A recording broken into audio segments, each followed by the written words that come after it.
We have all been welcomed into this day, but a special welcome back to Elle and Kayko to the second and final day of the Dubrick Summer Institute.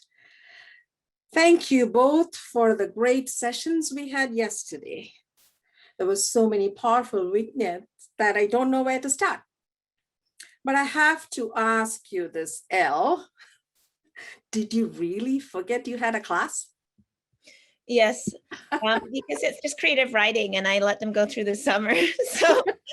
So then I totally forgot that I told them we were doing creative writing group, but I had to run and do it. You could have just brought them over to Luther. Anyway, Elle, Kayko, you addressed the power and impact of words in various ways. I was looking at the news this morning, especially COVID situation in India.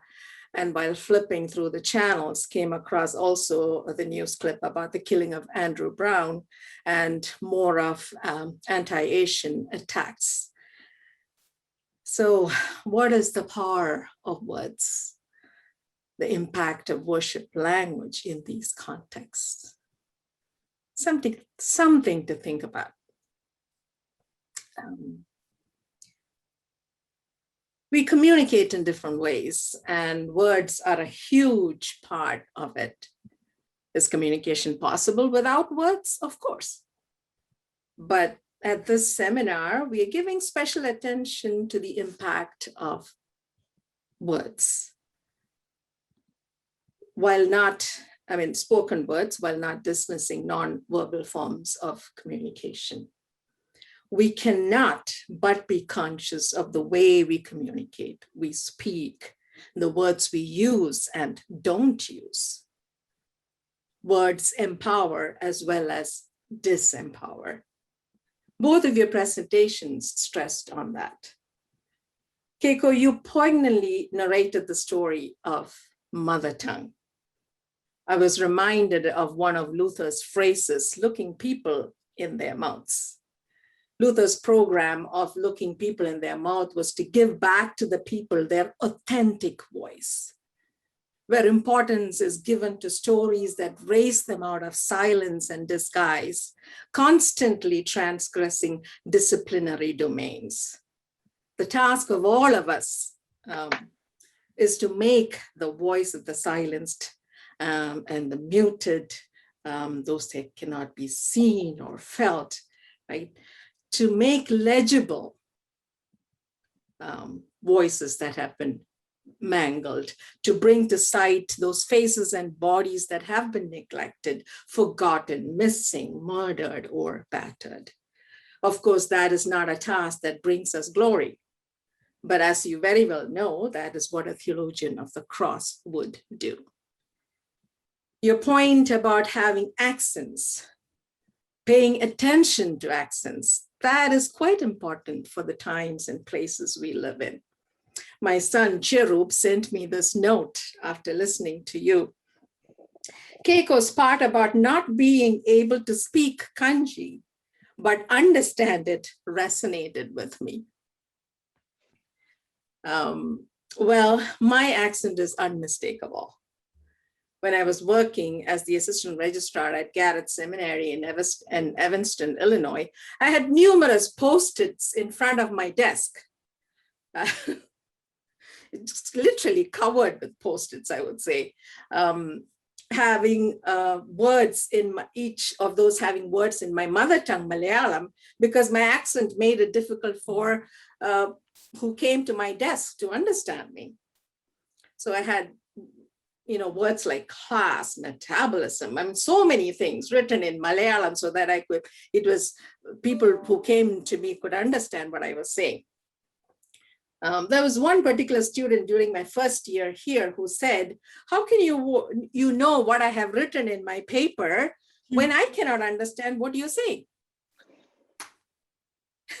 He did not like the grade I gave him, so that is where the conversation went. What do you think his accent was? Quite often I hear, I cannot understand what you're saying, while I am supposed to understand what the other person is saying and will get upset if I don't get it. You're right, Kayko. We are accented by our humanness, our createdness, and translation needs to be our practice. But I also think we need to be mindful of the power differential in accents and the contextuality of accents. Will the accents in the margins ever be heard? And Elle, you hit the nail on the head when you said language is about power. Language is indeed charged with meaning. I don't think I can get away by saying, oh, I did not mean that, or the oft used phrase, please don't get me wrong, that is not what I meant. Words aren't just thrown into everyday conversations without purpose. We use intent in our language all the time, intentionally or unintentionally. Words do matter, and it is important to be thoughtful, mindful of how and what we communicate through words.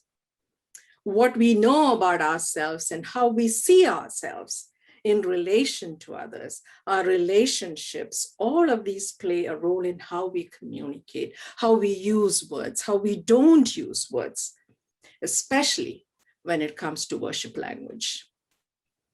A couple of days ago, I listened to a conversation based on Howard Thurman's 1980 commencement address titled "The Sound of the Genuine" at Spelman College. I'm going to read a few sections from Thurman's address. Kay, could you please put the slide up?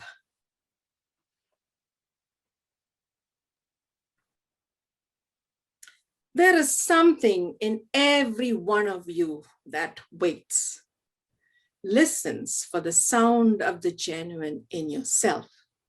And if you cannot hear it, you will never find whatever it is for which you are searching. And if you hear it and then do not follow it, it was better that you had never been born.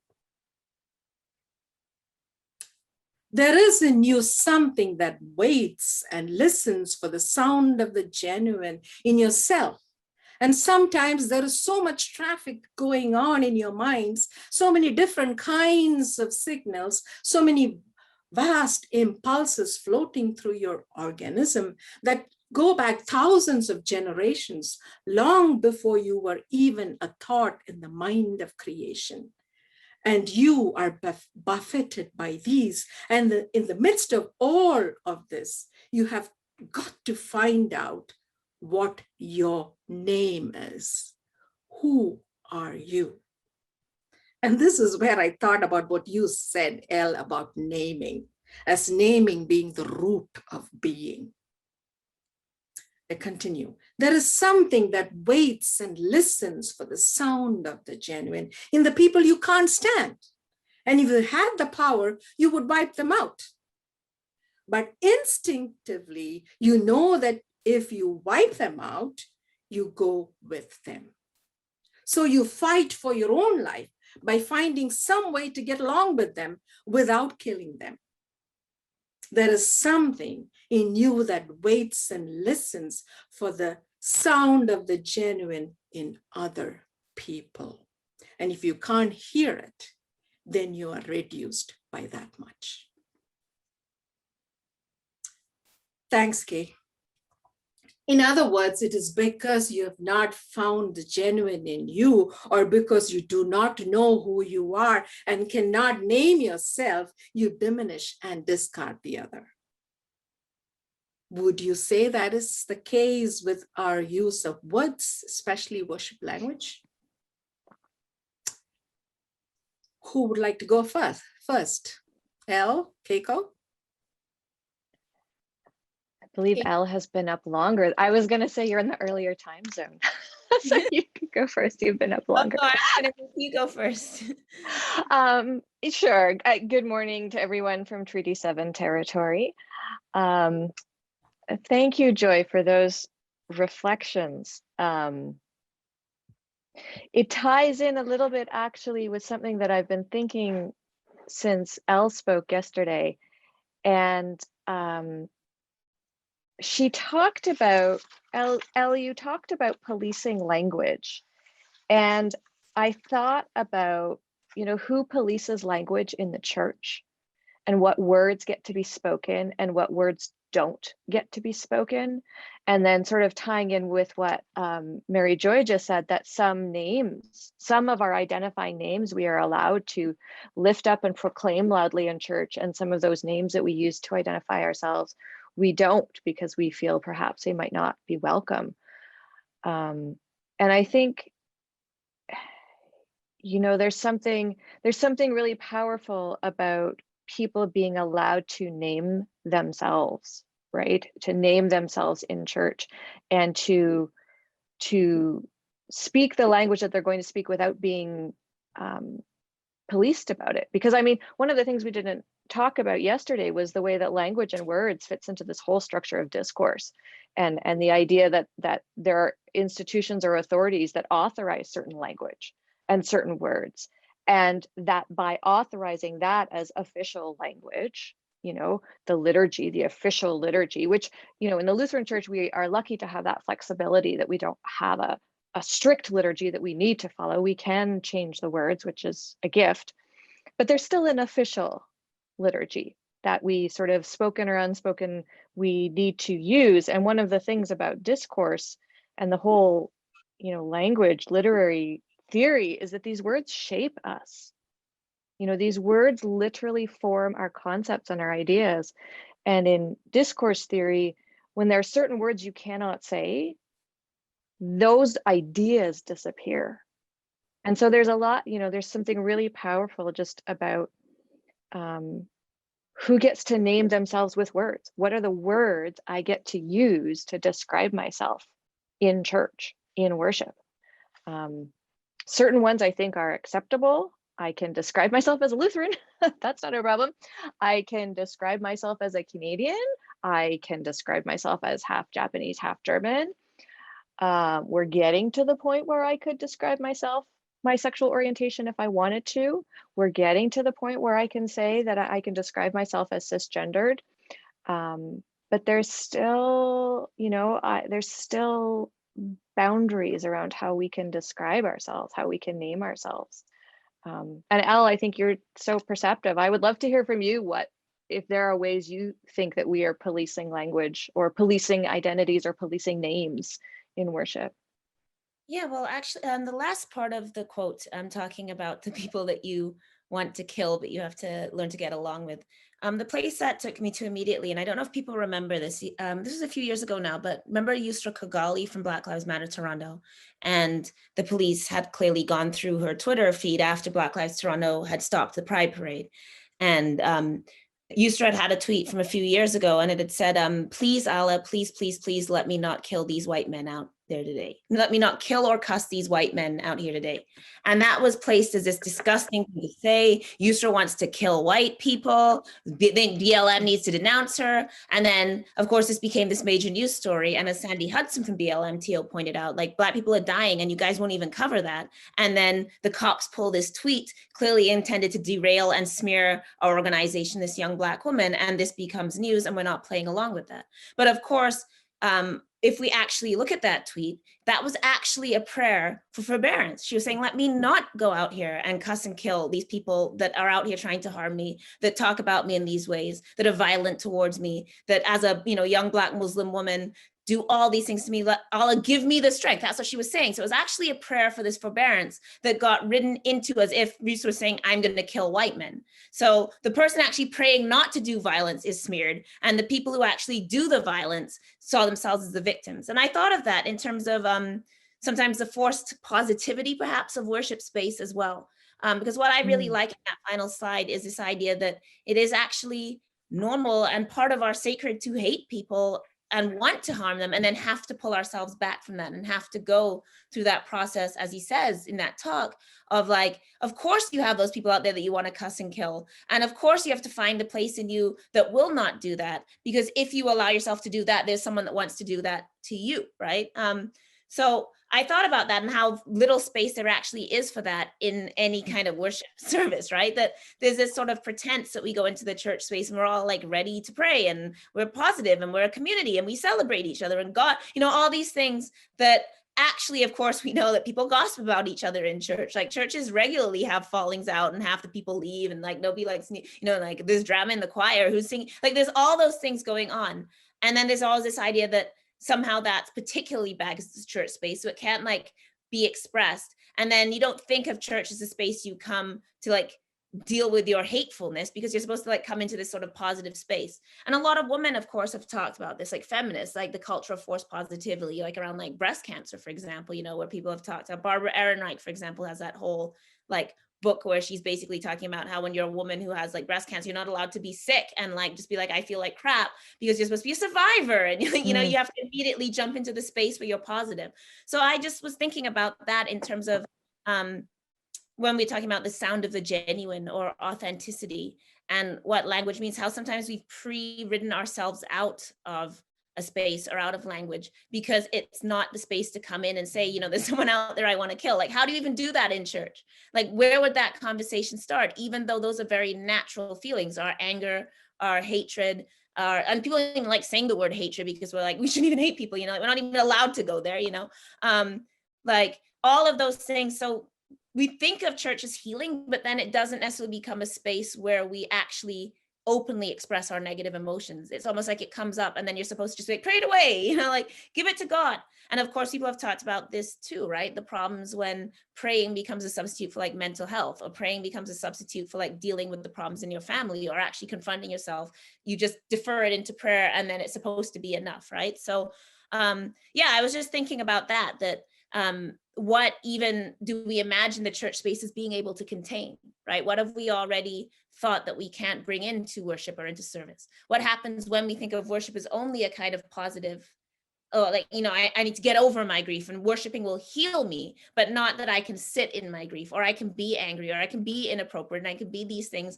Like, can you even express that in a public space? So I don't know if that's a good answer, but that's just where that quote took me, Yeah, that really has me thinking like, right. So there are these identities we cannot bring into church. These, we can't, activist is not a word that sits comfortably in a church space.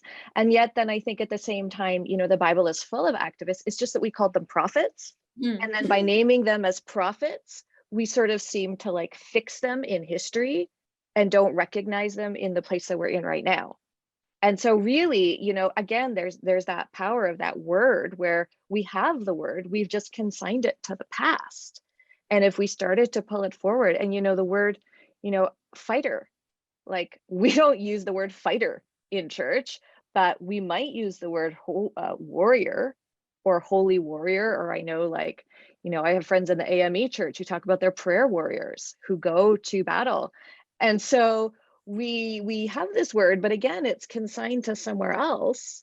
And what would happen if we just started changing those words? If we just said this, the reading for today is by the activist Amos, or by the fighter David. It's really, I think there's we have to be careful because we don't want to glorify the sort of the violence that's coming out on the streets, but at the same time to find a way to reclaim that, and to say, yeah, I am, here's a big one, at least in Alberta, this is a big one. We don't say we're climate activists, but what if we said I'm a climate prophet rather than a climate activist? Because we police, like we really, it's literally like the police. There are certain people who are allowed and justified and upheld, and there are certain people who are just not and thrown away.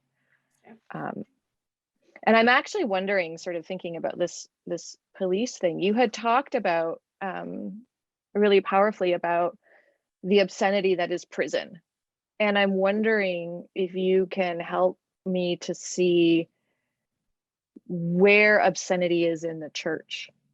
What is it that's truly obscene in sort of the institution of the church, in the ways in which we do worship? It could also be that who determines what is obscene and what is not. Yeah. Right?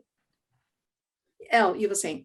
I think depending on your church, I mean, you have a range of church experiences. So one of the things that people had to push back on, particularly, so Nova Scotia is very Baptist. Like if you're Black in Nova Scotia, 99% of people are Baptist here. And there's a history behind that.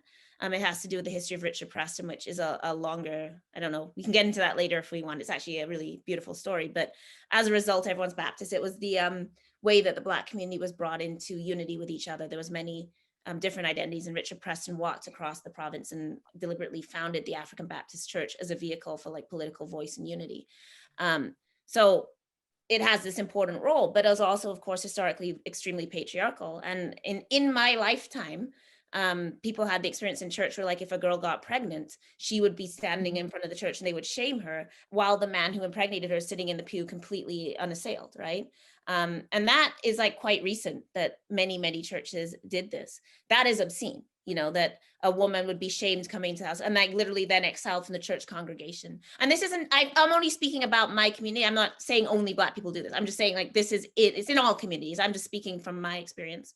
I often speak about this idea that, these men that go around and do harm to women and in our communities and harm their families and then find Jesus. And they're allowed to come back in particular ways, while the woman that they have pimped, done violence to remain ever exiled. So the woman can be 50 and people will still be talking about what a hoe she was in high school, but the men are allowed to do whatever they want. And then the minute they find Jesus, no one's allowed to breathe a word. And not only that, but they can then come and lecture to other women about like what people are doing and be taken seriously as leaders. Now, I of course believe in transformation. I believe I wouldn't do work in prisons if I didn't believe that, but I believe in it with accountability. And I don't believe in it as obviously like something, then you just get to like flawlessly move into like another moral space, you know what I mean? Like, so that I think is obscene.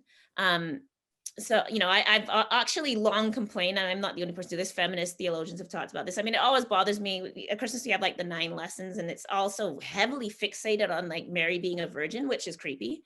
I think, super creepy. And I'm like, some of us, I guess the hoes in the church, like what's this about? Like why? And of course, that idea that women's bodies are like dirty. So you can't imagine that God comes out of a dirty woman's body. So you have to make her a virgin, right? Like that is actually an obscenity. And it's so buried into everything that you don't actually think about it. And I sort of alluded to this yesterday, that when we changed all the hymns to gender neutral, I'm like, but you're still going on about Mary being a virgin. So like, does it really matter? You can superficially change the language, but this whole thing of like God being a man and then like Mary has to be a virgin to get like that's messed up. And that's like so integrated into the thing. So I don't know that I necessarily come at it as hard as I would say like with a prison, but I think obviously there are these very like violent elements that go behind that have become subsumed so much that it's unconscious. And until you really break it down and think about what it means, you just like, but that in itself is, how does that form you as a child when you're,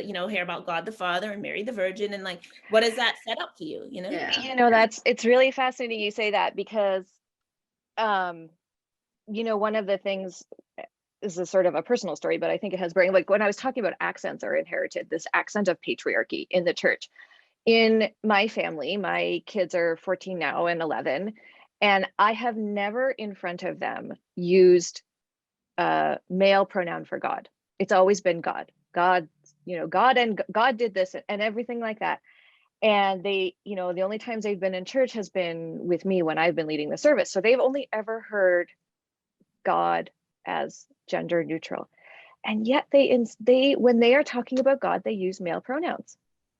And it blows my mind, because I don't know where they get it, but like they clearly are picking it up somewhere in the hymns or I try to change the hymns, but that doesn't happen. Maybe it's Sunday school, maybe it's children's Bibles, maybe I don't know, but it's so saturated. They have picked up this accent of patriarchy that didn't come from me.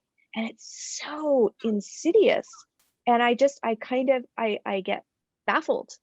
Like, how has this come to be when I, as a mother, am teaching them that God is not exclusively he? So it gets in there. And it has caused me to really reevaluate that I need to actually start proactively using she as a pronoun for God in order to really resist the insidiousness of that And so now they actually know when I read them Bible stories from their children's Bible, they can read along. I mean, they're 14 and 11. They can read with me, and they watch me as I consistently change all the he's in the Bible to she.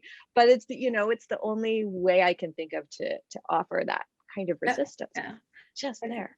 I think it's also about accountability that Elle was talking about, right? And so this gives me a good segue to use your book, Elle. I have a copy of your book, Live from the Afrikan Resistance.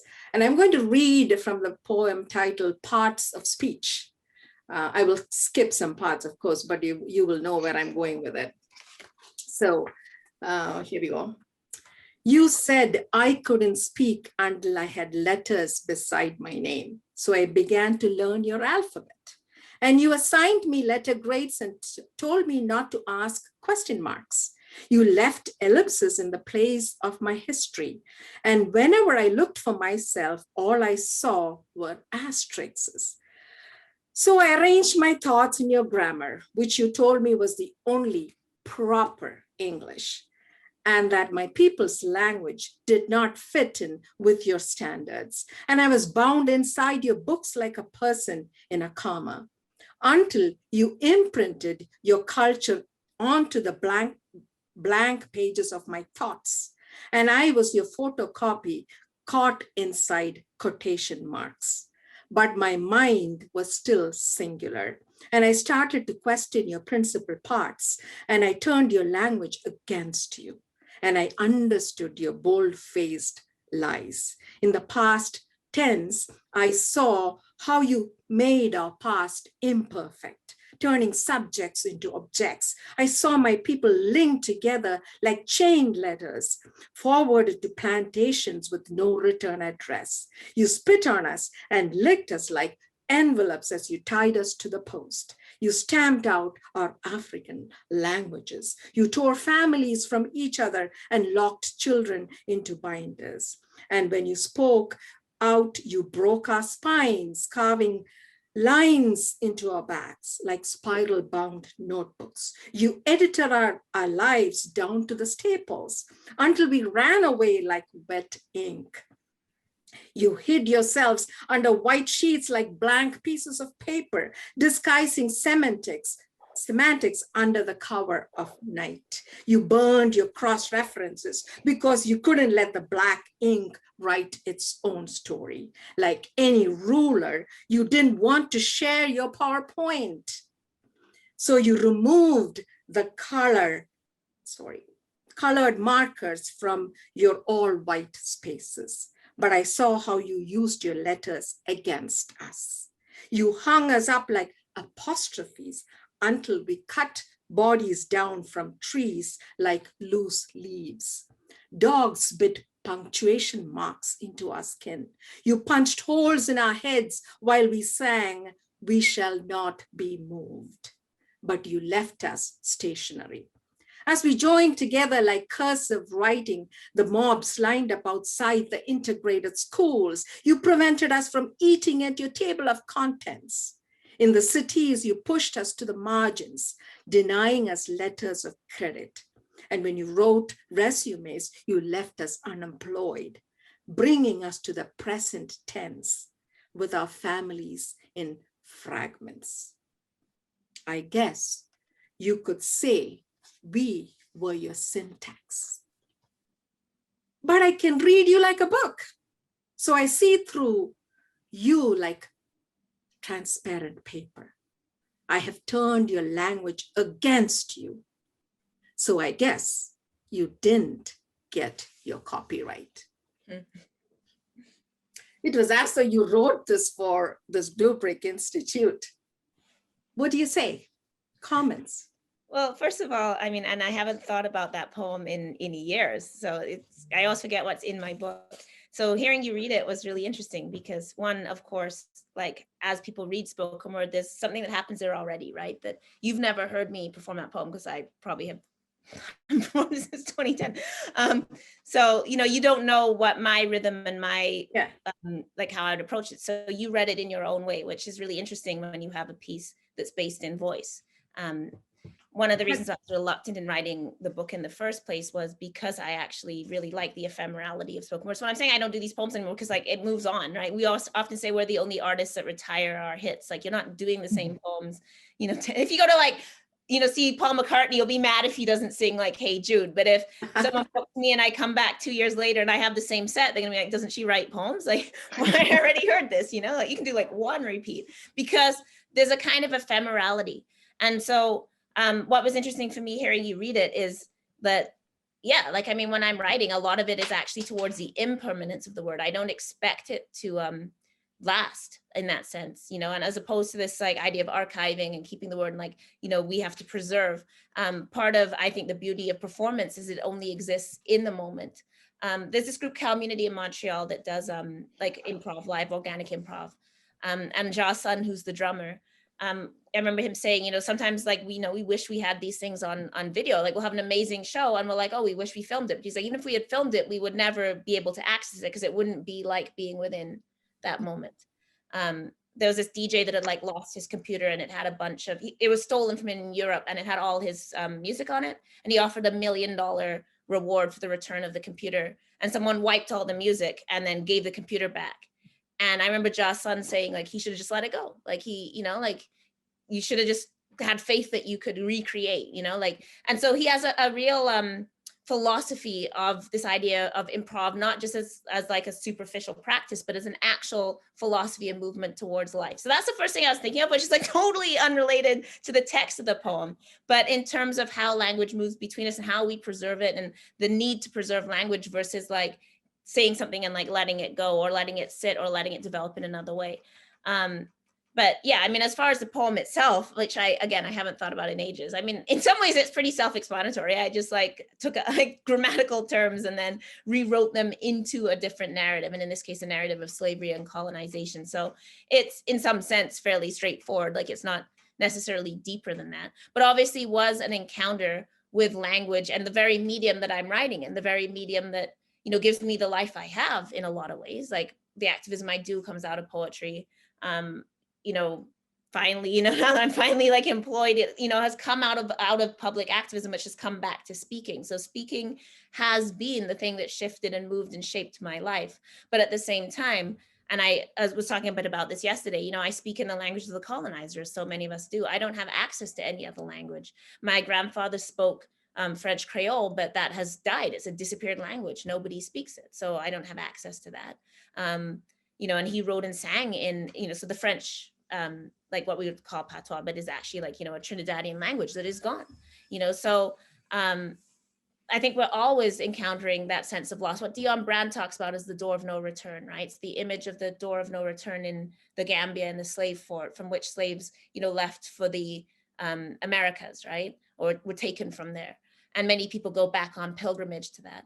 But she expands that metaphor to being like the thing that haunts us all the time, the doorway that we have stepped through and that we cannot step back into, you know, as those of us in diaspora, and that sense of loss and haunting and forgetting that now conditions us. And to be Black in the diaspora is to be, you know, the product of forgetting, the product of removal, the product of being unable to return. And even if you do return, you can't return because you are no longer of the people that you would have been in. And that's both beautiful because that's where a lot of our creative spaces come from. It's not like there's a purity in Africa and we are the degraded products. Like we have created anew, but we do create out of a sense of loss as well. And I think that poem is speaking to that. Now, of course, if we want to take that into perhaps a religious context, again, like what does it mean to encounter words that are no longer our words? You know, I was speaking a bit about this yesterday, like the language of the Bible, right? Which is beautiful, but also is also extinct in a lot of ways, except for in the Bible. I mentioned Ann Carson saying, you know, the word hyssop, like who even knows what that means? Like, you know, we don't use that,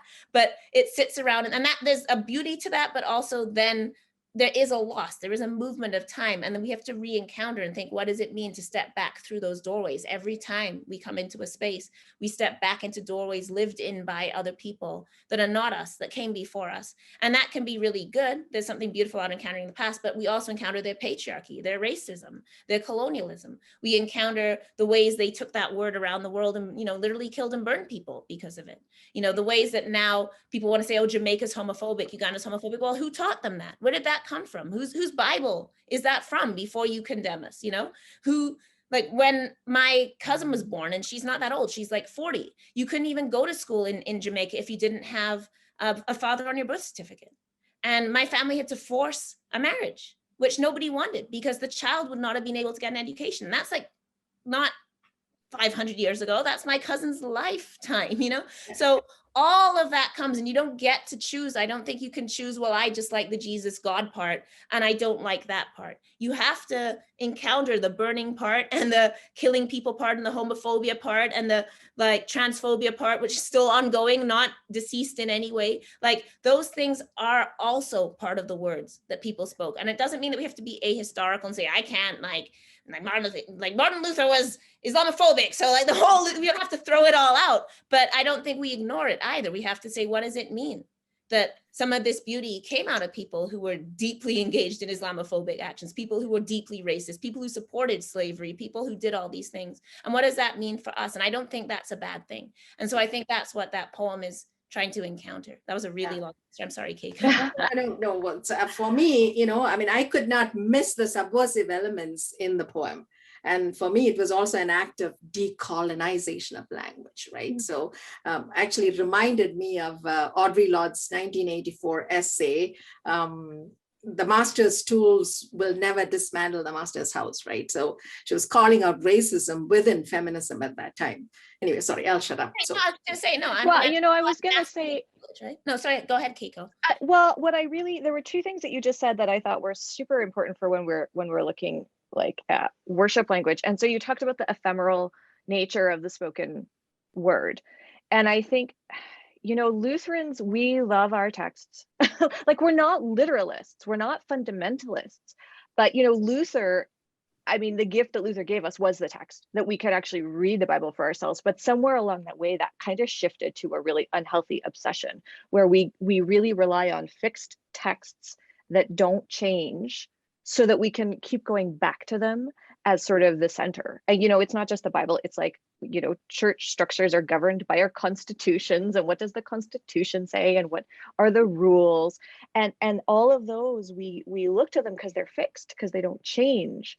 And I think there's what you've shown us, like with that poem, what you showed us, and the willingness to sort of let go of that poem, or to let other people read it with different accents, or to know that it's different all the time.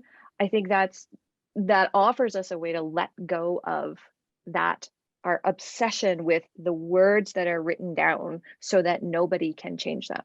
You know, and I think, like, for me, that has a lot of resonances with, I mean, especially the work in universities and stuff. We get so obsessed with like writing papers and citing sources, and it's important to know where your ideas come from.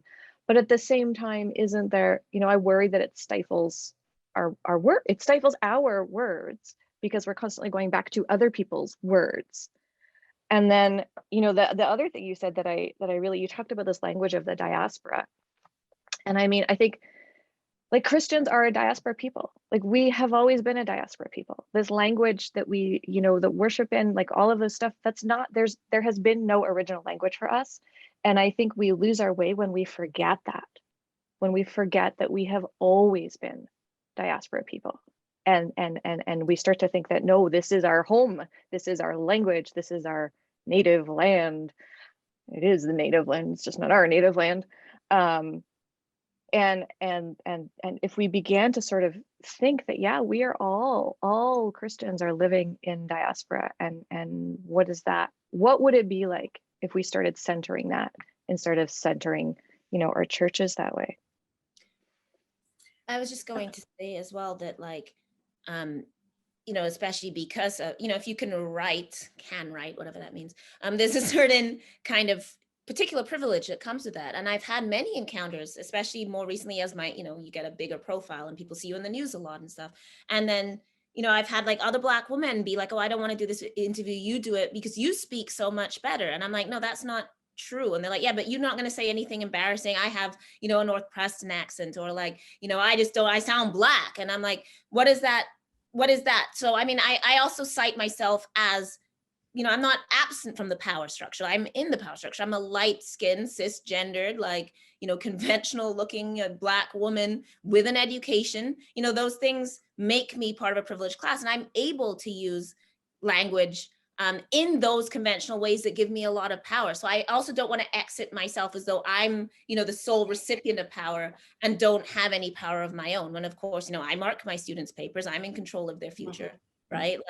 And yeah, I speak a conventional English that does mean that I get to be heard on CBC in ways that not only people with Blacker accents, but people with rural Nova Scotian accents, people with how often do you hear a Newfoundland or a Cape Breton accent, so I don't want to absent myself from that. Now that of course comes from a long history of colonial education, the British education, my mother's investment in that, there's a lot of histories behind that. But I also think it's really important not to for me not to pretend just because I'm Black doesn't mean that I don't participate in power structures myself. I have all kinds of privilege and power. Yeah.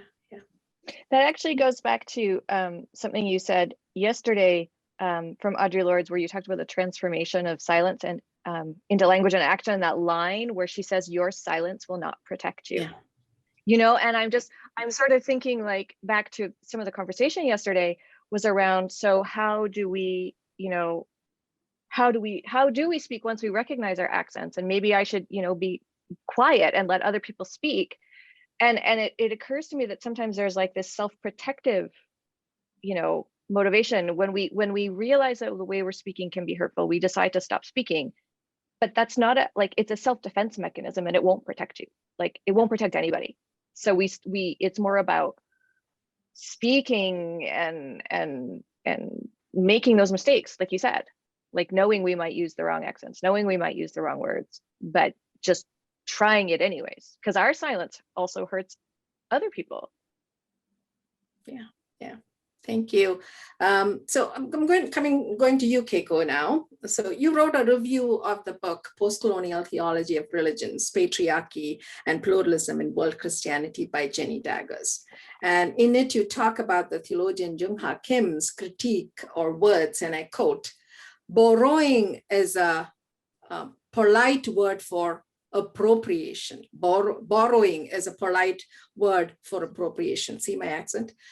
That denies mutual formation and the agency of the borrowed from. Borrowing from non-Christian religious interactions, but disallowing the mutual formation of Christianity by other religions reinscribes colonialism, albeit in a gentler form. In our worship language, isn't some borrowing happening? Or is there a place for borrowing without appropriation, as in allowing a mutual acknowledgement and maybe even edification? Yeah, I think that it's that last thing you said, edification and transformation. I think what we find so challenging, I mean, for a long time, Christians have said only Christian influence, only Christian stuff in worship. And then we have found ways to introduce things like, the Buddhist practice of mindfulness and things like that. But we still sort of, and yoga, Christian yoga, but we still frame it in very Christian terms because we're afraid to allow those other religions or spiritual practices to actually change us. That's the scary thing. And someone asked that yesterday about how do we, is it possible to still hold on to our Lutheran identity? And of course the question, well, who's defining what Lutheran identity is? But then my other question is, what's so scary about that identity changing? Mm-hmm. What is so frightening about the Lutheran Church becoming shaped by the actual cultures around us, so that it's different? I was reading something. I'm not as good at Elle as saying where I read stuff from because I can't remember.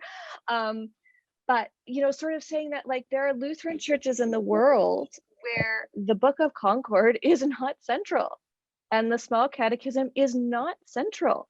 Yeah. And I just kind of went, oh, whoa, because for me it really is, but those are still Lutherans.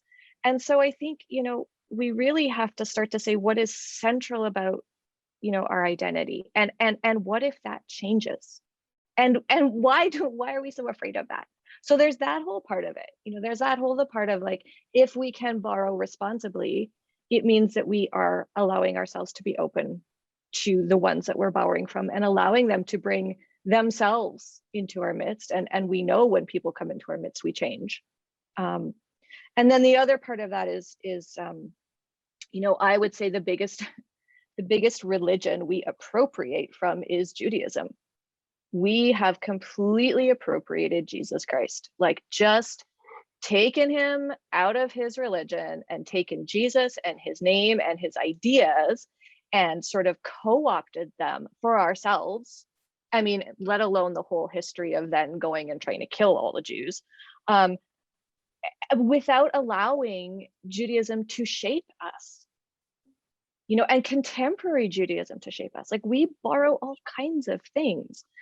Even some of the structure of our worship, comes from Judaism. The Lord's Supper, not, the Eucharist is not a Passover Seder, but it is formed in a Jewish meal blessing. And so we've taken that whole idea, but we don't even recognize in our liturgies that this is from a Jewish meal blessing. We don't say the words in Hebrew. We don't know that what Jesus is actually saying is Baruch atah Adonai Eloheinu melech haolam hamotzi lechem min haaretz, which is blessed are you, O Lord our God, ruler of the universe, who gives us grain from the earth. That's like, so there's all of these ways in which we just lift because we don't know our history, or because we know one version of history. Yeah. That's the whole colonial enterprise, right? Is that we are only told one version of history. We don't know any of the rest of it. And then we take Jesus and we colonize him with our own Christian stuff. And so that's the appropriation. That's not even borrowing to me. That's just taking it wholesale. Yeah. And I know that there are some churches that are like, okay, well, we want to do better, so we will have like a Seder on Maundy Thursday. And I'm like, that is also borrowing. That is also appropriation. The response is not to take what's there. The response is to go and introduce yourself to a Jewish synagogue and say, hey, can I attend your Seder? And then let it change you. But that's really frightening, right? It's really frightening because to allow ourselves to be changed. So we don't do that. Like appropriation is safe and borrowing is frightening. Yeah. Because borrowing is about relationship. Borrowing is about, okay, you've lent me something and now I have an obligation to you. Yeah. Going back to the responsibility and accountability piece as well. Yeah. So yeah. So thank you. Mm. Elle, did you have anything to comment on that? Or say, because this, as we get into the conversation about, I don't have much time left, like cultural appropriation, I think, especially for people who are trying to make their way through, what are often new conversations and spaces. I know that one of the things people sometimes find like off-putting about the social justice world is like, well, I feel like you have to have all the language right and have everything right. And then I feel like I can't be part of this because I don't know what like word you guys are using today. And it feels like it changes, I think there is a really important piece of compassion and kindness to ourselves and others. Like, I wouldn't want this conversation to just sound like, church is just full of patriarchal killing and, like that's, and then you're all guilty, I don't think that's, and another thing Audre Lorde actually talks to us about in the uses of anger is like, nobody needs your guilt. Your guilt isn't productive and no one's asking for that. Nobody's asking to be like, oh man, like I hate being white, or, oh my God, like that's not actually helpful. It's recognizing it so that you can build something new. And we all have to go through that work. But I just really want to make sure that we also put forward, kindness, compassion to ourselves. We all have that voice in our heads that says that terrible things to us, right? Like when we're like, oh my God, how could you be so stupid? Like, what's wrong with you? When we say that to ourselves, of course, and what language would we use towards others? When at our most intimate level, we use such hateful language towards our own bodies, towards our mistakes, like we are the hardest and most harsh on ourselves. And then if we can talk, we would never let a friend talk to other people like the way, if someone talked to us the way we talk to ourselves, we would be like, what is going on, girl? Like, leave that person. But it's you, so you can't leave, so I just say that to be that I think all of this, we don't have to see it as like a shaming thing or a bad thing. It's actually about opening up a different kind of world, which we do with compassion, and we do with kindness to ourselves and others, and we do with complexity. And I think Christianity is actually, even though there is like this superficial binary, like good and evil, it actually requires you to go into those complex spaces, right? What is the space of forgiveness but an extremely complex space that you work through forever? Like, what is the space of our relationship with God but an extremely complex space, you know? So I think we actually can dwell in that complexity and not feel that we have to have like the right thing or the wrong thing or the good thing or the bad thing, but just to say that this is always going to be a conversation. We might get these things wrong. We might go about this the wrong way. In our good intentions, we might harm other people. That happens. And I just think, yeah, there's a role to not be like, do this, this word, this word, this word. I think that becomes a very like in itself an authoritarian. Then in trying to include, we exclude by being like authoritarian. I think we need to do it with gentleness as well. Yes. Yeah. Thank you. And you brought in the word social justice, which is what I was going to talk about. I mean, at least justice. I was in conversation with Joanna Miller from the Racial Justice Advisory Committee of the Eastern Synod, and she had an interesting comment, one that I was wondering about too. So Kayko, you talked about accents, and Elle, you said that language is charged with meaning and quoted Dion Brand's words that no language is neutral. So in other words, no accent is neutral. What is the accent of the established church, right? So, and Kayko, you named a few in your talk yesterday of whiteness, of Germanness, ableism, Christian superiority, gender, and sexual orientation. And I'm quite sure there were a few other accents mentioned in the breakout rooms as well. But interestingly, maybe it's in me and Joanna, I didn't hear justice, injustice, or equity, inequity as accents in a way that was troubling. And I thought, you know, what does that say about us as individuals, as communities, as a church? And I asked, as I asked earlier, will the accents in and of the margins ever be heard? Yes, all accents matter. But can there be justice unless the accents in and of the margins are heard? It is like how Elle said about Black Lives Matter and all lives matter. When Black lives matter, all lives matter. So I think that is also the case of accents. So I was thinking, you know, how does this play into this gospel good news of bringing about the kingdom of God? Or heaven on earth. I don't have any issue with the Lord's Prayer, but I have an issue with heaven or as something out there, out of our reach, right? Like a pie in the sky kind of a thing. Anyway, would either of you or both of you like to respond? You know, yeah, so Nathan Fong yesterday sort of brought up this idea of the accent of power, which we haven't talked about, which folds into all of this, you know, so obviously, like, yes, that's laden in everything we do. But I was thinking yesterday, you know, because I was thinking about those accents and, you know, accents fade over time and new accents get picked up. Like, I don't know if this is true for everybody, but I find that when I go and I live in a certain place for long enough, there are certain, my vowels start to change depending on where I'm living and certain ones go away. Like for me, the big word, especially when I'm in the States, the way I pronounce sorry. I sound like a Canadian again. When I first moved back from California, I said sorry. And it was hilarious. But I think, you know, I think that's part of where we can look for that transformation. There are certain accents that we have that can start to fade, and it really depends on who we're lifting up and who we're allowing to speak. And so it's that issue of how do we cultivate, you know, these accents from the margin and give them central place so that people who are hear all these different accents rather than just the same ones over and over again. Because over time, I do think that we can change our word. I mean, I wouldn't be presenting if I didn't think we could change our words. We can change our words, and our accents do shift depending on whose voice we give our attention to and constant attention to. Yeah. Yeah, I mean, I was raised within the tradition of liberation theology, which obviously comes out of Latin America, the Caribbean. So and someone said in the comments, Jesus is a revolutionary. It's that, right? The belief, visit the prisoner, feed the hungry, that, all of this is found in our social obligations.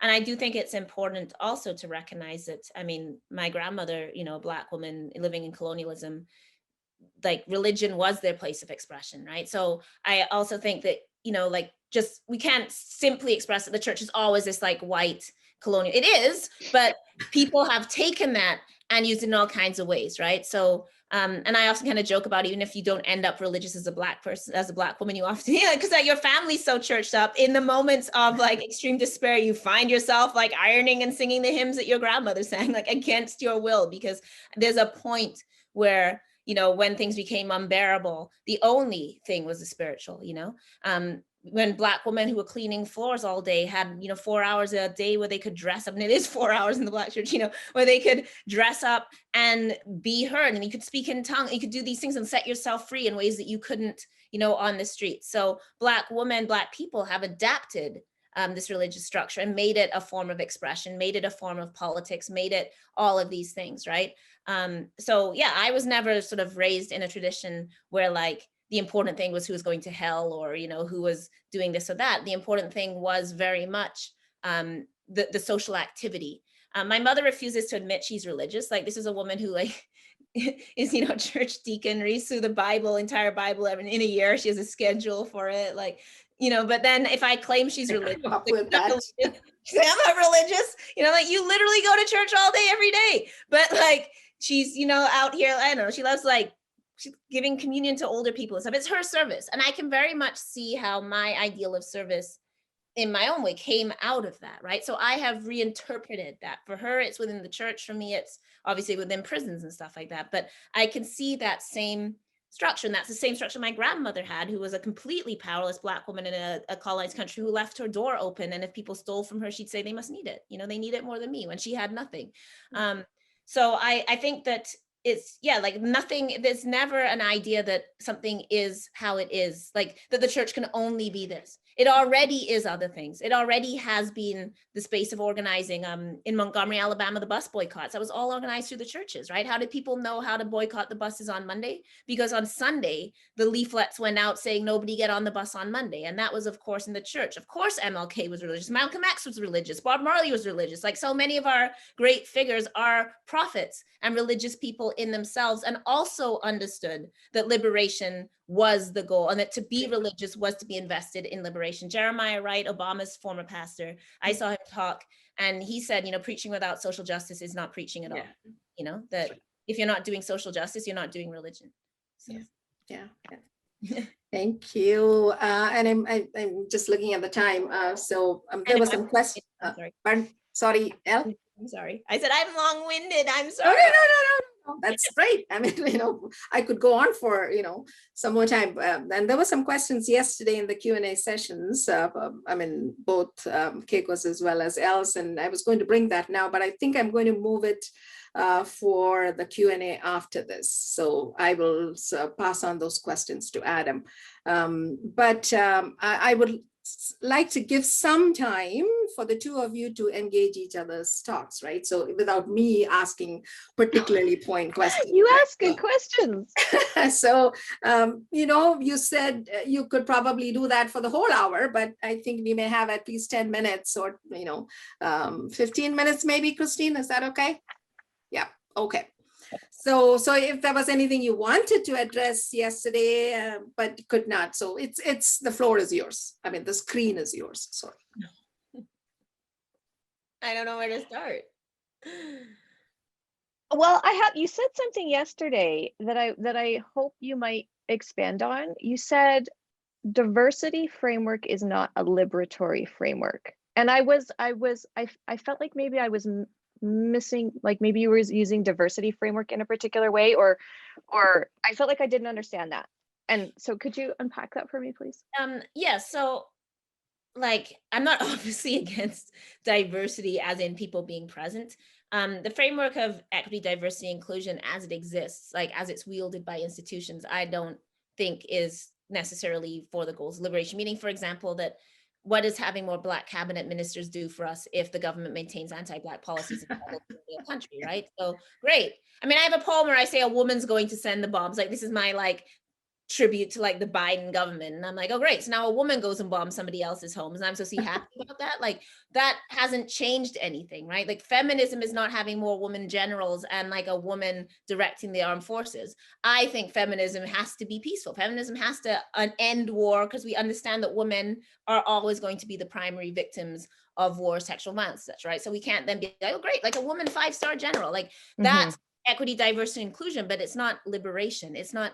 So if you're just being included into the same old structure, then all that is shifting power into another site. And we've seen that, you know, South Africa post-apartheid, right? Where now you have the like governments shooting down minors, you know, in the same way that Black people being shot down, right? Like, that doesn't, because the money hasn't changed, the global capital hasn't changed, the power hasn't changed, and you can sprinkle in a few different faces. So this is really the abolitionist conversation, right? That yeah, that makes sense to me. It's like about recognizing tokenism for what it is, which is just an attempt to control sort of the conversation and control the people. Yeah.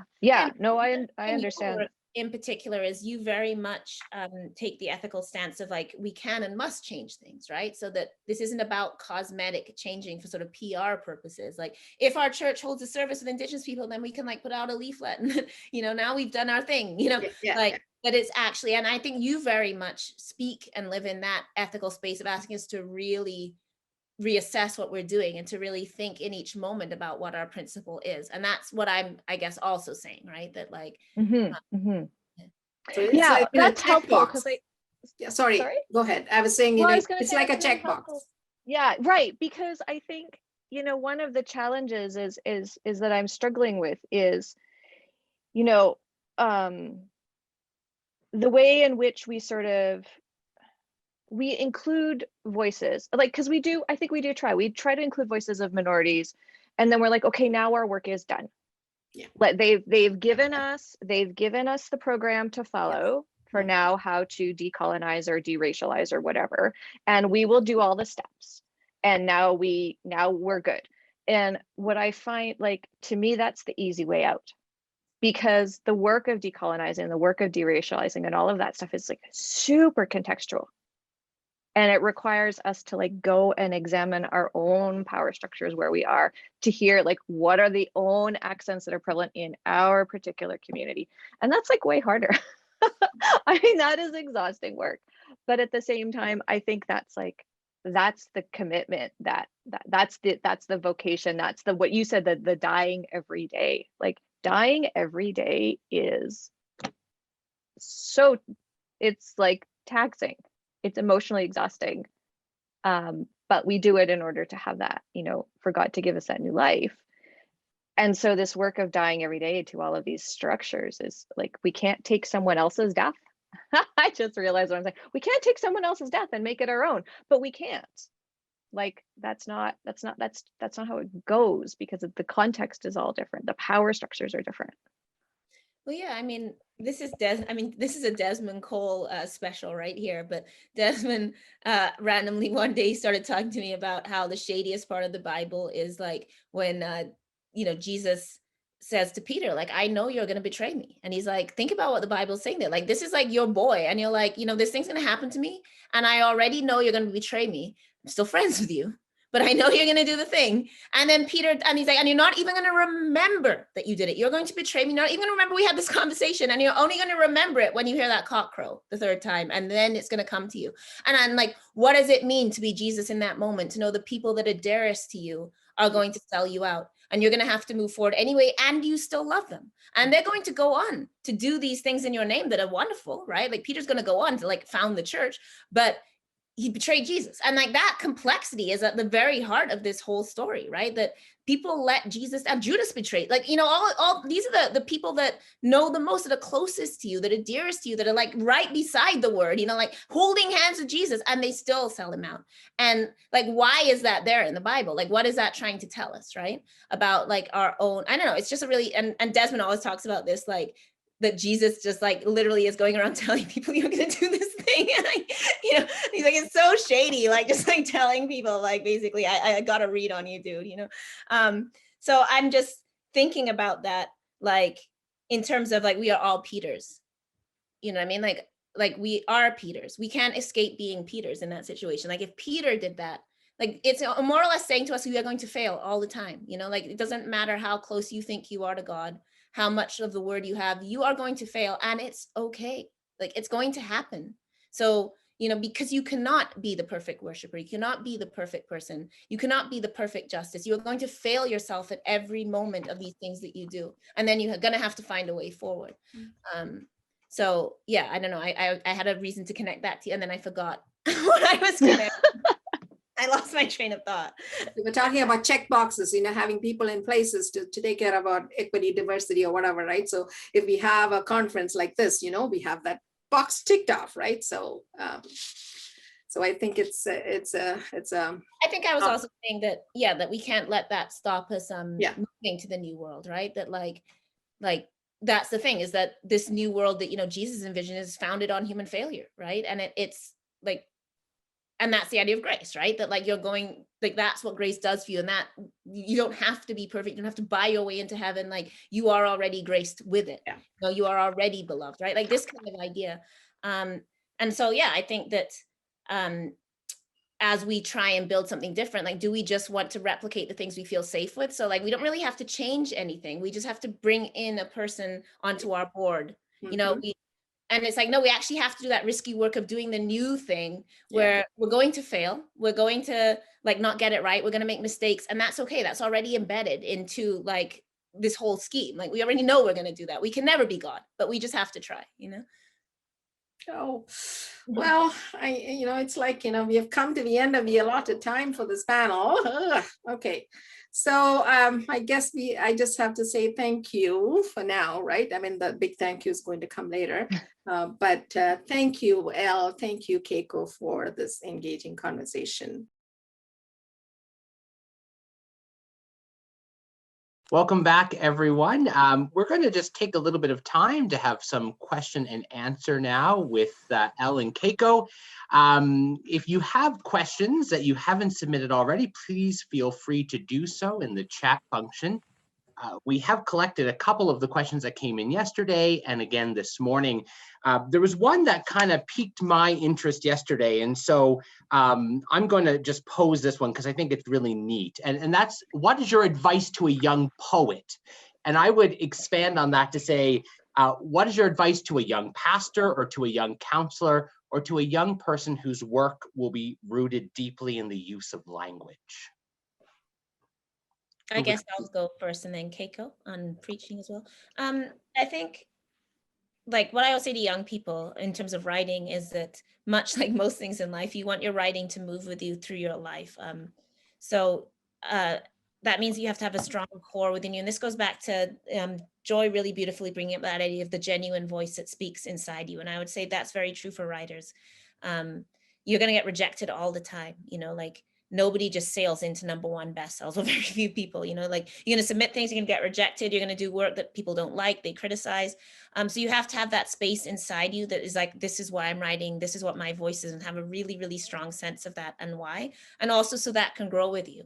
So like I started with like spoken word, and then I didn't think I'd end up doing journalism. And then I may end up, I don't know, writing a play or something. And you want to be able to find and grow with that voice. And that means it has to be in a place within you. And I think the second piece to that is just bravery. You have to have a lot of courage to say and do what you want to do. Writing is an encounter with yourself, I think. All the ways that we can't write. I often say writer's block is not knowing or not having anything to write. It's not wanting to give ourselves permissions to say the things that we need to say, right? This isn't going to be good enough. This is going to be embarrassing. I have other poems and this one isn't even crack my stage set. So should I bother? I don't like the first 3 lines, so we have to work through that. All of our self-doubt and, all those narratives we have about ourselves, I think very much come into writing when you sit there and stare at that like blank screen and have to put words on it. And if you don't have some kind of feeling and confidence in yourself about you and your vision, I think it's very, very hard to do that. So I would say, and again, to go back to Audre Lorde tells us the only thing that's more frightening than speaking is not speaking. So she always tells us to push ourselves further than we dare. Each time we speak, ask myself, what is the worst that can happen if I say this truth? And then push ourselves a little further. So she asks us to be brave. And I think that's really important for young people, especially young women. And I don't want to just binary men and women. There's non-binary, let's not start doing like there's only men and women, but young women in particular, where pleasing people is really fed into you, like it can be really difficult to step out of line. And I think you really have to have a lot of strength to do that. So, yeah. Adam, did you get the questions? I'm sorry, I sent it to the wrong Adam. I did. I just got them. Thank you, Joy. Wonderful. So I would say, so I appreciate what you said, Elle. I think it's interesting for preachers. I mean, we got to get up and Sunday morning. You got to say something. There is no waiting for the word to sort of come. But one of the things that I have found hardest as a preacher is to bear the weight of the word of God, and to know that my accent is getting in the way. But then at the same time, the strength of the preacher is to know that I am still trying to communicate the word of God, that God will somehow, I mean, this is our whole pneumatology, this is the whole Holy Spirit, God will somehow do something with those words, whatever, however I'm saying them, and I will do my best, and God will do something else. I mean, God may go in a completely different direction than what I'm trying to do. But I think what you said that was so critical, Elle, for preachers is to know yourself, like that genuine self. We cannot get up and preach a sermon that doesn't fit with us, because people can tell. Everyone knows when we're saying something that is disingenuous to ourselves. And so, I think that would be the most important thing. The other thing I think is that I heard, again, I'm so terrible with names. So it was the Chicago Lutheran Divinity School had a presentation on race and preaching, and one of the speakers, whose face I could picture, I can't get her name, she said, leverage your privilege, which has always stuck with me, because as preachers, we have privilege. We get up in the pulpit and we have that privilege, and we have the privilege to extend the power of the pulpit to other people. And so I think that's really huge, is to decenter ourselves and to allow other people to preach. One of the things that I've always done is I've actually encouraged our confirmation students to preach, because there's that whole other accent of age in the church, right?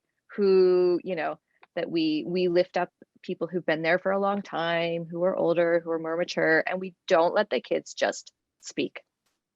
And there is so much power there that they have to speak to us. So taking that space and lifting up the voices of others, not repeating the voices of others necessarily, but letting them actually speak for themselves. Thank you. And Christina Kunert sent a message to kind of follow up on that. And she said, okay, wonderful. But what would you say to an old poet or old clergy? And would that advice change at all? No, not really. Especially because I think if you're starting a writing career when you're older, there is that ageism too, right? That people think that, young people are the only people sort of producing things. So especially if you're older. And again, I think especially for older women in particular, women are not very encouraged to use our creative selves. And I think especially because of the social narratives that come around, like not being good enough and all these things for women, a lot of women are like, I stopped writing or playing music or whatever when I was 13, and I realized just wasn't that good at it, and cut themselves off. And so I think for a lot of women, there's a journey back to finding your creative self and voice, because you believed that you weren't good at this, or it wasn't for you, or girls don't play instruments, or whatever it is. So I think particularly if you're an older person that's wants to step back, it does take a lot of courage there too, because it's like, why are you starting writing now? Like everybody else has 5 books, So I think that I think self-belief is just really important with writing. It's writing is just the worst, it can go, when it's going great, it's great. Once in a while you just fly, but most of the time it's really sitting there and it's difficult, and you feel bad about yourself. You feel like everybody else is a better writer than you. When I went to Banff, I always laugh about, you know, when you go to Banff and you're around other writers and everyone meets up for lunch and dinner, and like half the table at lunch is like, oh man, like my book's terrible. I'm not getting anything done. And half the table's like, it's going pretty well. And then you come for dinner and the half that felt good at lunch is like, oh, terrible. I can't get anything. You know, and the other half is like, oh, you know, so like you always have that up and down where one minute you feel like this piece is great. Then you go back to it and you feel like it's terrible. I'm the worst writer ever. I'm never going to write anything again, you know, and so I think it's the same thing, like just loving yourself through it and believing you have something to say and having that courage to go into yourself and encounter your words and be comfortable with them and let them out. Because I think most of what stops us from writing is always that sense of like, it's not good enough. Someone else already said this better. I already said this better. So yeah, and I think especially for older women, creativity and voice has been so stripped from women. And I just really encourage women in particular to like get rid of all that narrative and just let yourself do whatever it is you want to do. Like whether that's like writing in the morning, writing in your journal, writing prayers, writing poems, writing for publication, like you just have to embrace it and do it. Anything? I have no words of wisdom to add to that about preaching. Absolutely. Yep. Everything you said. Awesome. Thank you both. A question that came in yesterday morning, a person said, I've been thinking a lot about how certain individuals choose to silence or hush their voices or accents for fear of conflict, or in the name of politeness to not challenge the norms or to challenge someone else's accent. What would you say to those people? Conflict is not bad. You know, so one of the things I think we police in the church is all this language around conflict. We're happy to throw the word peace around, and we have this idea that conflict is bad, but conflict is simply two different ideas in the same place. I mean, I have conflict within. I mean, I have two contradictory ideas in my head all the time, and like you could say I'm walking around with inner conflict, but it's not. I don't feel bad about it because I know it's generative. I know that that's where life is going to emerge from. And so I think like what Elle said, it's about that compassion and it's about that kindness, not just for the other person, but for ourselves. And I think if we can enter into that, if we can, you know, one of the things I said was just know that people who speak are trying to do their best and try to listen. Like that's part of the work, listening through what they're saying to what they're really meaning. And that's work on my part and that's work on their part. But that's, to me, conflict is something that I don't say I welcome it. My kids fight all the time at home. I don't welcome it, but there is something that we need to embrace about it rather than just taking it as one more word that we've removed from our vocabulary. Yeah, this is actually very much where people doing transformative justice live, is the idea that we actually need to lean into conflict, not avoid it. And that part of our problem is we don't know how to deal with conflict. And that's why things fester. And then there's gossip. And then that's when you're like, I can't stand that. And, you know, and like you go around talking about the person because you haven't resolved it. I actually like the title of my new book is Canada is So Polite. So very much, this is like very Canadian in particular, right? Canadians like we're some of the most passive aggressive people, right? And that silencing. So in the poem, I'm like, shh.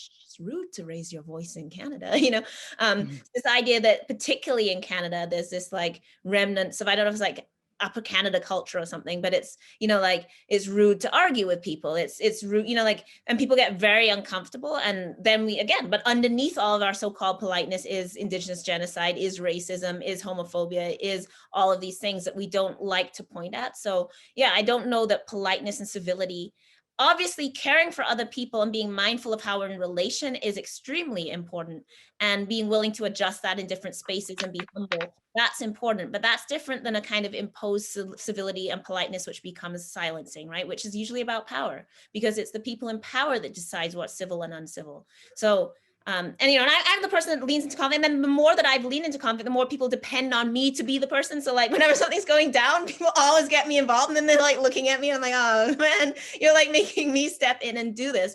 Because when there's people that are willing to do that or able to do that, you end up like having to do that. And of course you get labeled as the angry, mean person who's always causing conflict because other people don't want to deal with it. So yeah, I really believe in like learning to do that. That's about boundary setting. It's about, you know, being intentional about when we speak. And then there's actually nothing wrong with being like, wait a minute, guys, like this is messed up. Like, let's not do it. Here's why. And we're so scared to do that. And I really think that it's worse not to do it. Like, and I think part of that is, you know, I think we silence ourselves because, first of all, we're afraid of being hurt by, you know, someone using our words against us. But then I think we refrain from speaking also, or from conflict, because I think we don't know how to handle when we hurt other people. Like that is huge. I think we just don't know what to do. Like we've got our little playground, or okay, so say sorry, I'm sorry. But then we don't know how to actually restore those relationships. And I think that's why we are so afraid of conflict. We're so afraid to speak, because we know that our words might hurt each other, but then we don't know what to do after that.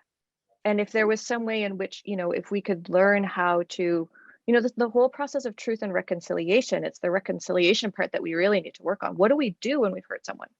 How do we accept that about ourselves? Because I think we have a difficult time with that. And then how do we accept that others hurt us? Like what you were saying about Peter, like how do we accept that we are Peter? How do we accept that we've been hurt, you know, like Jesus, and all of that sort of stuff? It's all about vulnerability. I guess for me, it's that issue of how do we use our words to express our vulnerability to other people and to care for other people's vulnerability in the face of us. What are the words that we choose to do that?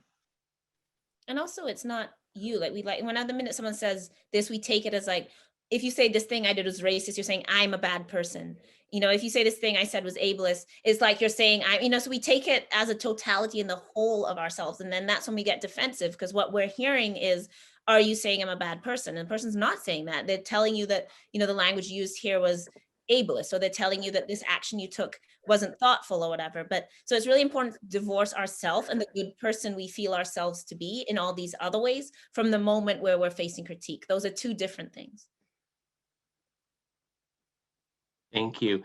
Jordan submitted a question just a few minutes ago. He said, I can't remember the exact phrasing, but Kayko mentioned that one barrier we put up when we borrow or appropriate other practices is that we try to make sure we aren't spiritually affected by those practices. Is it possible that one reason we are afraid of being affected by practices from other traditions is because we know we aren't being affected by our own practices and language? Are we afraid of admitting our current language isn't good enough?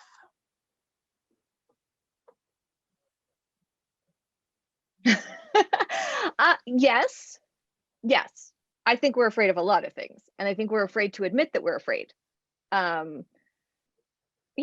I mean, oh my goodness, like I think we're afraid to, yes, I think we're absolutely afraid to say that there are things we don't understand the meaning of, like the word Trinity. I mean, for Pete's sake, that's like the hardest word to understand. And we sort of get hung up on, like, we have to know everything. Like this is part of, you know, sort of the accent of rationality and cognition that we speak, you know, in church. We have to know, and we're afraid to say we don't know. I think at the same time, though, like Al, you were saying that language is laden with meaning, but it's also neutral. We put meaning into it. So I think, you know, we could go in two different directions. Maybe we can go in those directions at the same time. One is to use new language, and the other is to reclaim the traditional language and to infuse it with new meaning.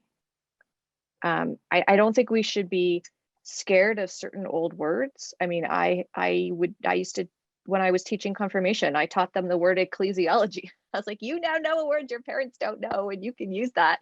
But it, you know, we have to give meaning to it. We have to understand that words are fluid, that they change, and to find the words that are meaningful in our community. And again, it's not like I can't tell anybody, here's the list of words to use, because those are the words I use in my context, but they might be meaningless in another context. It's about going and listening to the people and listening to their words. I guess, you know, I think this actually goes back to like the question about preaching and stuff like that. How do we be better preachers of the word?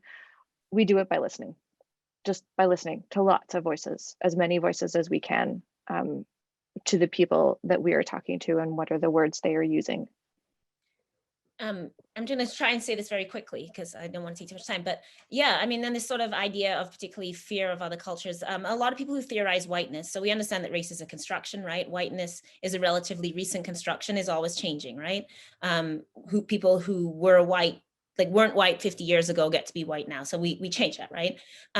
And Noel Ignatieff, among other people, suggests that whiteness, I'm always citing things, but he says that whiteness is industrial identity. So around the time of the Industrial Revolution, whiteness starts consolidating as the idea that like Irish people become white, you know what I mean? So, and he suggests that that means that white people always have a kind of mixed idea to the notion of being civilized, right? So on the one hand, whiteness is superior because it's the only civilized identity. But in creating that identity, you have to exit all these other things that you're constantly nostalgic towards. So you're like, Indigenous people are closer to nature. Black people are better dancers. Asian people are so spiritual and they're like every day, you know? So you exit that because you're like, we're better than that, but then you always desire it, but you hate it at the same time. So he suggests that in the sort of philosophical idea of whiteness, again, not individual white people, but whiteness as it's being constructed is always formulated upon a desire for the other and a similar hatred for yourself for desiring it and a hatred for the other. And so I think that that's really interesting in this question that yes, you know, do we fear, like the thing that we want, we also fear, right? Why do I want it? And he suggests that this is exactly at the heart of this forming into this political identity. So yeah, if we then start thinking about what that means, because the construction, does that open us up into understanding the history behind this and thinking through what has been our relationship to the other all along, right? So, and that's part of what goes into cultural appropriation, because you're like, I want these things from you, but I don't want you. As Black people always say, like, everybody want to be Black, but no one want to be Black. Like everybody wants our stuff, but nobody wants to be beaten by the police, right? But our braids are cool, right? So like that relationship. And so what Kayko is speaking about is, it's not that you can't be influenced by, like all cultures are hybrid. Our culture's a hybrid. You know, my mom's from Trinidad. That's a mix of Indian culture, like Portuguese culture, French culture, we have everything, African, all in there, you know, that's fine. It's when the power comes into the exchange, when you go, I get to take this and own it and not even name you, but you don't get to take anything of mine because you're not good enough for me. So I think it's that relationship as well. This question goes back to something we talked a little bit about yesterday, and that was Lenny Duncan's book, Dear Church. And I think that it resonated with people and with church leaders for a number of really important reasons. But the title itself drew you in because it was a direct call out of the church, right? Dear Church, here's what I want to say to you. And so you have a Zoom room full of church people here today, right? You have bishops and pastors and professors and seminarians and lay leaders. Dear church, what do you say to us? Kayko. I think this is our last question, right? Yeah, I know we saved the best one for the end. Here we go. Call us out. What do you want to say to Dear Church? I am like a slow processor. It takes me like, I'm really bad at like answering questions right away.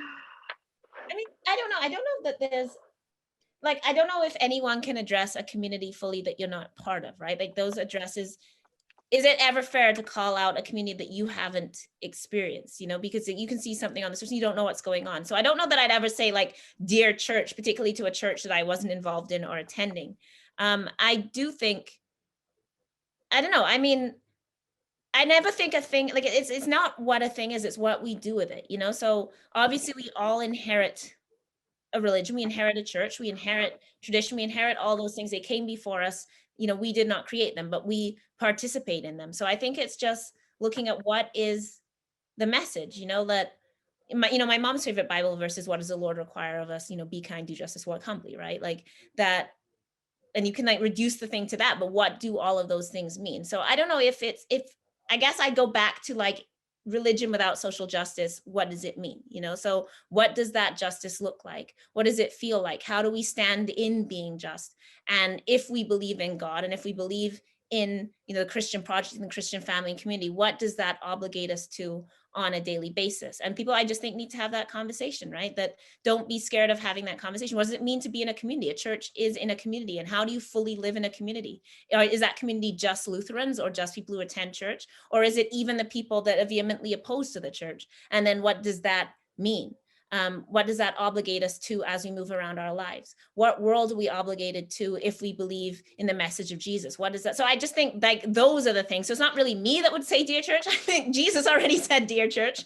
And like what is in there, but what does that mean? So I don't really believe in being prescriptive. And I think that's one thing that puts people off sometimes, because they feel like there's this series of rules that they somehow missed and now don't know and now are expected to follow, and it's easier just not to do that. And I think rather than that being and then people talk about like the authoritarian left. And I think, rather than, just being like, tell us what to do, I think it's always like, why am I here? What brought me here? Where do I want to go? And what are the ethical commitments for sitting in that space? And what does that mean for me? And that's always, I think, a shifting, complex, you'll never be right in that conversation, but just have that conversation. I was hoping you would keep talking, and then I would have and then I wouldn't have to talk. I can see the process and be like, I can see that. Kayko, do you want me to tell you that Chris is calling time and we just can't go on any longer? So I would say, okay, I will quote someone else's words whose names I can say, which is William Shakespeare, which is to thine own self be true. That's be true to what you know the gospel to be for yourself and for your people. And just keep sticking to that. That's all I got. Thank you both. This has been an incredible 2 days that we have spent together, and there are a lot of other questions that I just don't think we're going to have time to get to. But one thing that we certainly want to make sure that we have enough time for is to offer a word of thanks to both of you. And so I'd like to call on our Bishop Michael Price, to offer words of thanks to you. Thanks very much, Adam. On behalf of all of us who are gathered here, I want to thank you, Kayko and Elle, for your very rich, provocative, and inspirational teachings with us over these 2 days. Kayko, it's so good to have you back in the Eastern Synod. I know we've tried to entice you to come back our way a few times. It's good to have you here and with us. Thank you so much for gifting us with the concept of accents. That was so rich. And I think I speak for others on the screens here that you've prompted me to ask a whole host of questions of myself and the church. What accents are present in my speech?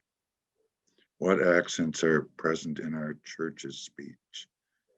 Who do I need to talk to understand those accents and how they're heard and how they're received? What accents do I hear or not hear? What accents do I project onto others? What accents do perhaps others project onto me? This is something that's going to be very rich, I think. Elle, mum, son, tom, bum.